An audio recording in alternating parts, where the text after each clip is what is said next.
Hey everybody and welcome back. So the other day I posted a still shot or a screenshot from a grade that I did on Facebook in one of the groups I'm a part of. And actually it got a lot of positive attraction and I'm really happy about that. I appreciate everybody who liked that still shot and left a lot of kind words. But I also got asked that how did I create that grade? How did I come up with that grade? Well, today I'll be showing you. But before I do, I also want to say that I have created a Discord channel. It's totally free to join. I'm gonna use this channel for BTS, podcast interview. Maybe if Sydney Baker Green decide to come on, that'll be dope to do an interview with him.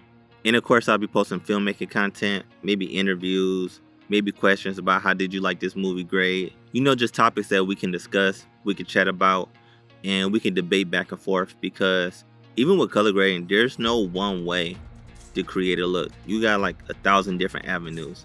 And all you're doing is just figuring out which way works best for you. So if you like to be more technical, that's okay. If you like to be creative, that's okay. And also what I'm gonna do is I'm gonna leave a link down to where you can download my note tree strictly for free in my Discord channel. So make sure you join so you can cop that. And if you have any questions about that, leave a comment in the Discord and I'll definitely get back to you. Now let's hop into Resolve. Okay guys, so now we're in Resolve, and the first thing I'm gonna do is actually show you my settings for my color management.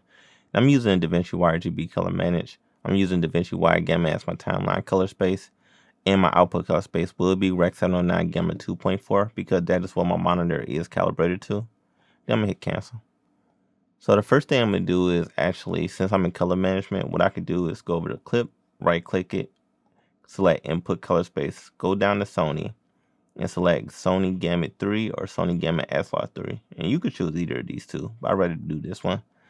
And what that does is that automatically converts your footage into Rec 709 without you having to use the CST, which is pretty handy.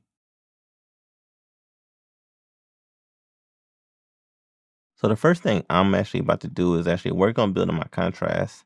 And you should always use your scopes for that. So I'm going to start with my shadows. I'm going to bring those down just a bit. I'm going to bring up my midtones. And to do this, it's like you have to do like a little dance when you're doing this just to really get like the contrast you want to go for. Then what I'm going to do is actually bring my brightness as well to about right there. Then I'm just bringing my contrast. Sorry, I'm just bringing my contrast slider just a little bit to about right there. Maybe bringing my shadows just to about right there. Awesome, that's good for me. And then I'm actually bringing my saturation to about right there. Actually, I'm bringing it down to about 75. Now, what I'm about to do is actually build my look with my printer lights. If you don't know what they are, you can go over here to color space. Sorry, you can go over here to color, go down to printer lights, go down to full printer lights.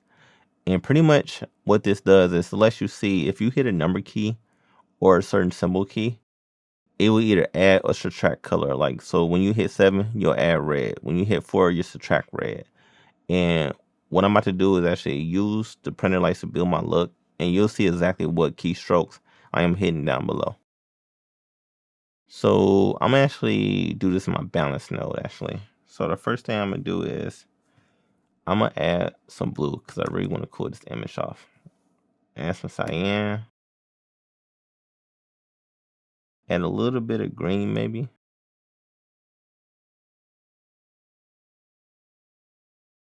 Let me take that cyan away.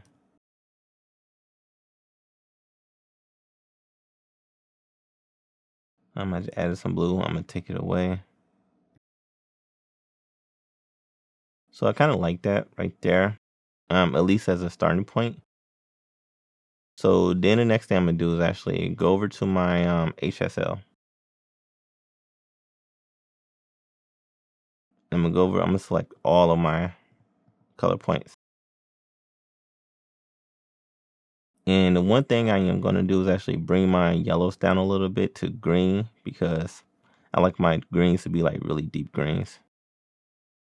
So I'm going to bring it down to about here. As you can see, I like that a lot. And you don't have to do a lot to really get a really good image that you're happy with. If you bring it down, then you're doing way too much. So I'm gonna do it about right there. Then of course, like I said, bring my greens down. Then I'm gonna mess with my cyan and my blues to about right there. Then I'm gonna bring my blue up just a little bit to about right there. Now, of course, blue is bleeding into your whites. So what I can do is go to my look node, hit my log wheel, and pretty much grab my shadow wheel and take it the opposite way. So since blue is leaking into my whites, I'm gonna go over to red and yellow. But as you can see, it's not really doing much. There we go. It's cleaning up my blacks. But this is actually in my highlights, so sorry about the mix up.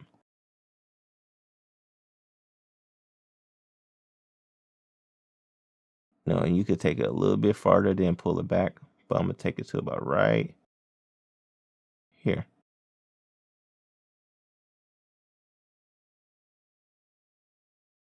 And if I do before and after, you can see the difference right there. Now her skin does look a little bit magenta. Let me go over here. Go back over here and do it this way. Nope. So I'm gonna bring that down, but then what I'm gonna do is also bring my reds down just a bit. Then take my magenta up.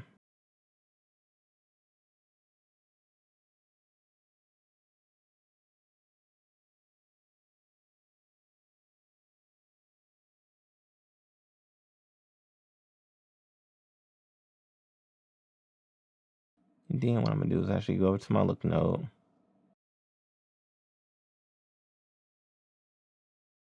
And add a little bit of blue into my shadow wheels. You know, we're not gonna do it that way. Actually, what I might do is actually add a little red for the skin tones. I want the skin tones to look proper. Like that's a lot better. Now, since I pretty much got my image almost balanced, or at least at a point that I like, I might actually go in here and mess with the blues a little bit more. See if I can get those out.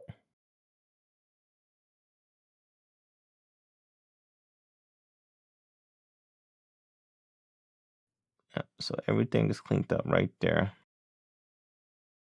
So now that I pretty much got my image at a really good point, and let's say if this was your finished image, you was happy with it, you good to go. But honestly, I'm not. So what I'm about to do is actually go over here. I'm gonna go add another node. So this way, if I need to come back to the image, I can, because once you start using your printer lights and you're not writing down exactly the number keys you're hitting or the symbol keys, you pretty much can't really backtrack. So at this point, what I'm about to do is go in here. Then I'm about to add some more blue and cyan until I get to a point that I like.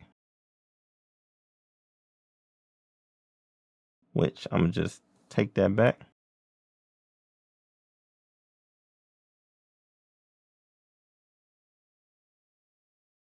Then I'm going to take it back to cyan. And I like that look a lot. Now I still want to add in maybe a bit more blue. But honestly, I really do like that look. I'm going to go back in here.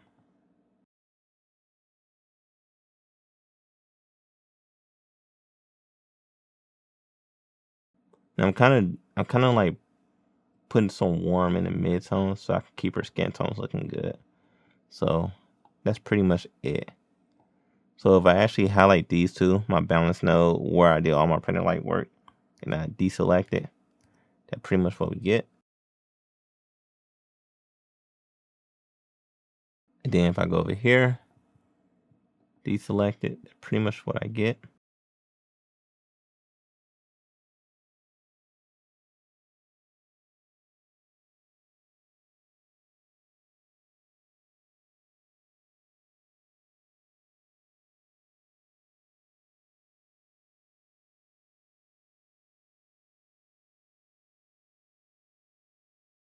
Right now I'm just messing with the image. So what I'm about to do right now is actually take away some of this green.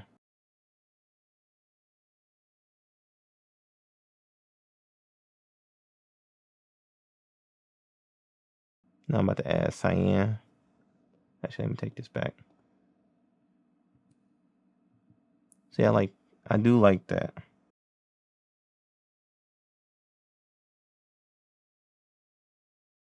Right now, I'm just trying to get creatively to a point that I like. But you know, the one thing is, since this isn't raw video, yeah, I'm not keen on the skin tones. It can be a little hard. But at this point, I pretty much like everything. Now, what I can actually do though is go in here and actually desaturate this image a little bit. Like pulling back the greens and the yellows.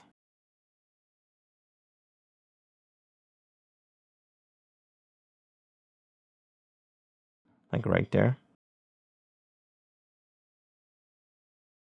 Before, after, before, after. And this is almost more of the image I actually delivered and posted on Facebook. Kind of close to it. But this one I'm kind of keeping it more like almost realistic. And guys, that's pretty much it. You really don't have to do much more, to be honest. I mean, if you want, you can go in here and actually desaturate the blue and cyans if you're more worried about keeping your suit proper. Like right there. But I actually like the blue sleeking in, so I'm gonna actually keep mine so about maybe right there. Yep, I actually like that a lot.